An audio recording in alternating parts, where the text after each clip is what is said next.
Existe apenas um tipo de educação? Ou podemos dizer que há várias educações? Você já se perguntou quantas formas diferentes de aprender existem além da escola? E você sabia que aprender algo novo pode acontecer em qualquer lugar e a qualquer momento, mesmo sem perceber? Seja bem-vindo ao Reservatório do Saber, o nosso espaço de construção compartilhada do nosso saber. Aqui, a gente não transfere conhecimento, mas dialogamos sobre temas como história, filosofia, psicologia, educação e aprendizagem. Sim, juntos a gente vai conseguir ampliar nossas perspectivas e também carregar nossa caixa de ferramenta, ou melhor, o nosso reservatório do saber, que cresce a cada reflexão e nos torna cada vez mais conscientes de nós mesmos e do mundo ao nosso redor. Não se esqueça que você pode se inscrever aqui no nosso canal do YouTube, se você está assistindo esse vídeo, e também nos seguir nas plataformas de distribuição de podcast. Pesquisa lá, Reservatório do Saber, e continue a nos acompanhar. Bom, eu sou o Thiago Cedrez e hoje vamos dialogar sobre um tema que é fundamental da gente entender e refletir, que é sobre como aprendemos em diferentes contextos. Ou seja, eu vou tratar com vocês aqui neste material, neste conteúdo sobre educação formal, não formal e informal. Veja, quando a gente pensa em educação, geralmente a gente associa com escolas e instituições. Mas será que é só isso? O processo educativo, ele vai muito além da sala de aula? Sim ou não? O que você acha? Veja, ele acontece sim em diferentes espaços, seja no ambiente escolar e em nossas interações cotidianas. Então, para você ficar comigo até o final, eu vou trabalhar com você o conceito de educação formal, não formal e educação informal. E para isso eu vou contar com a contribuição de dois grandes estudiosos no assunto, como o Carlos Rodrigues Brandão e a Maria da Glória Gon, que se debruçaram sobre esse tema, pesquisando por muito, muito tempo. E para a gente iniciar sobre a educação formal, a gente pode compreender que é aquele tipo de ensino que todos nós já conhecemos, que eu, você, aquele que já teve ali a sua trajetória na instituição escolar, né, em ambientes institucionalizados, nas escolas, nas universidades ou em outras instituições acadêmicas, já conhecemos. Então, a educação formal é aquele sistema que segue justamente essa lógica, essa estrutura mais rígida, como currículo, como programas definidos, como professores, como avaliações e assim por diante. O Carlos Henrique Brandão, que é autor do livro Que é Educação, um livrinho pequenininho, publicado em 1981, ele compreende que a educação formal justamente segue um padrão estatal ou privado que tem a finalidade pedagógica muito clara, muito definida, geralmente apresenta ali horários e espaços institucionalizados, um formato bem específico que ocorre, né? Então, isso significa pensar que a educação formal ela é regulamentada e padronizada. Um bom exemplo disso é a questão do ensino fundamental, o ensino médio, que você já conhece, né, onde os alunos seguem aquele cronograma bem definido, tem as disciplinas, tem as grades de horários, tem aquelas metas que precisam ser atingidas, tem aquelas avaliações que são semestrais ou anuais. Enfim, a educação formal é aquela que ocorre dentro desta estrutura que é mais engessada, mais rígida, mas com esses objetivos pedagógicos muito claros e bem regulamentados nessa sequência de etapas. A gente pode pensar agora, a gente pode conversar um pouco agora sobre a educação não formal, que, uma perspectiva comparativa, diferente da formal, a educação esta, que não é formal, ocorre em espaços mais flexíveis, como, por exemplo, em instituições que não são tradicionalmente voltadas para o ensino e aprendizado, mas que ainda assim possuem intencionalidade pedagógica.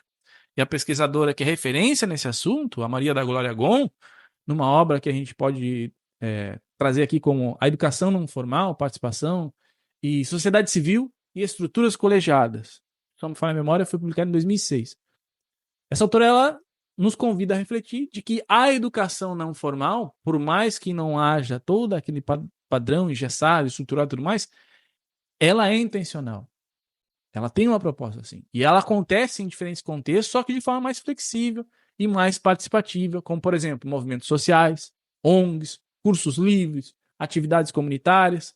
Um bom exemplo, por exemplo, agora ficou redundante, mas um exemplo comum que a gente pode utilizar é a questão da formação que são de cursos, né, que são oferecidos por organizações que não são governamentais, ou até mesmo coletivos de bairros, Então, espaços de educação não formal, eles costumam oferecer o quê? Aprendizado direcionado. Mas apresentam aí métodos mais abertos e participativos, sem toda aquela rigidez do currículo tradicional. Isso não significa que educação não formal não tenha preparação pedagógica, não tenha direcionamento pedagógico. Não, são coisas diferentes. Pode haver, sim, em educação não formal, essa estrutura, esse pensamento pedagógico. A diferença é que não há um regimento, como há na educação formal, que geralmente é pautado ali pelo governo ou alguma instituição privada, enfim, que dá as diretrizes pedagógicas, tem um caráter avaliativo consistente, assim por diante. Na não formal é o caso das oficinas, por exemplo, culturais, os cursos de liderança juvenil e até mesmo aquelas formações que ocorrem em ambientes de trabalho, em espaços, por exemplo, em projetos sociais, em educação circense e até mesmo em hospitais que têm um trabalho pedagógico. Então veja que é multifacetada essa característica. E a gente precisa conversar também do terceiro conceito, que é a educação informal, que talvez seja aí a forma mais cotidiana de aprender e que você traz aí em termos de experiência desde o seu nascimento. Então, por exemplo, é aquela educação que ocorre em tudo que é lugar e a qualquer momento. Não tem essa intencionalidade explícita de ensinar e aprender, mas a gente pode perceber que há um processo de aprendizado. Então, é aquela forma que a gente aprende em casa, é a forma como a gente aprende com os amigos, no trabalho, nas interações sociais do dia a dia. E a gente pode pensar também, como diz o Carlos Henrique Brandão, nesse livro que eu já citei, O que é a Educação, no qual ele classifica a educação informal como sendo aquilo que a gente aprende ao longo da vida, através das nossas experiências cotidianas, sem que exista aquela sistematização, aquele controle, né, sobre o aprendizado. Então imagine, por exemplo, que você aprendeu a cozinhar lá com a tua avó, tá? Ou até mesmo a lidar com situações difíceis ali no dia a dia de trabalho. Ou conversou com um amigo quando você estava ali naquela fase de descobrir questões amorosas e tudo mais. Então, quando você aprendeu, capturou, dialogou, absorveu um determinado conhecimento, tudo isso se encaixa, são exemplos clássicos da educação informal. Então, a gente pode considerar que essa educação também é essencial, porque além do conhecimento prático, a gente também transmite valores, transmite culturas e comportamentos e assim por diante. Então, vocês puderam ver aqui nesse conteúdo que a educação ela vai muito além dos muros da escola. Inclusive, existe um conceito que a gente pode também apresentar aqui, que é a cidade educadora, no qual a gente compreende que os espaços urbanos, em suas diferentes características, elas também proporcionam ambientes de aprendizado. Ou a escola cidadã, que é um outro conceito também interessante, no qual a gente percebe que a escola está mais imbricada, está mais emaranhada naquele jogo, naquela realidade social em que aquela escola está situada. Então, a educação formal, a não formal e a informal, elas se complementam. Todas elas a gente pode entender que são essenciais para o nosso desenvolvimento do indivíduo e da sociedade. E aí, como dizia Paulo Freire, né, ninguém educa ninguém, todo mundo se educa de alguma forma, ou seja, ninguém educa ninguém, ninguém se educa sozinho, né? Ou seja, os homens se educam entre si e são mediatizados pelo mundo. Um pensamento que ele apresenta lá na Pedagogia do Oprimido, que, se eu não me falha a memória, foi publicado aí por volta de 1970. Então, nesse entendimento, a gente percebe que a gente aprende um com os outros através das nossas diversas experiências. Experiências essas que podem ser percebidas em espaços formais de educação, não formais e informais. E aí eu pergunto a você, que nos ouve, que nos assiste agora, onde mais você acha que está aprendendo sem perceber? Coloca aqui nos comentários, compartilha conosco as tuas reflexões e compartilha também com seus amigos para ajudar a construir esse diálogo.